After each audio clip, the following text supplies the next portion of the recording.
Ang 50 pala na bago, kapag isa lang siya sa money detector, iba pala ang kinalabasan kesa dito sa 50 na luma. So, try natin yung bago guys ha. Ang bago, ang nag-iilaw, ito lang siya.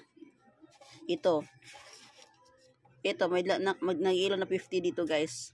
Kapag isa lang mo siya money detector. Kapag ibaliktad mo naman siya, ganyan lang siya. Nag-iilaw pa rin dito. Di katulad dito sa luma, pag isa lang mo siya, ganyan.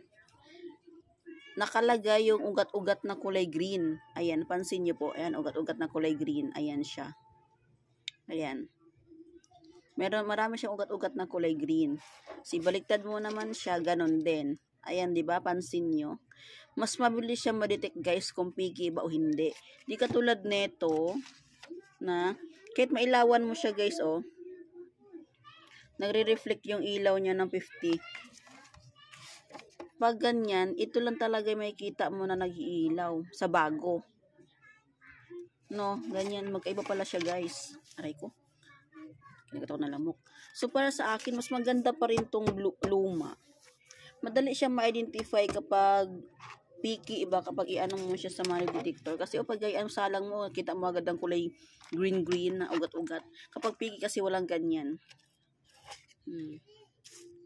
So, yun lang. Share ko lang. So, sa mga nais mong order guys, click lang po ang ating yellow basket dyan guys ha.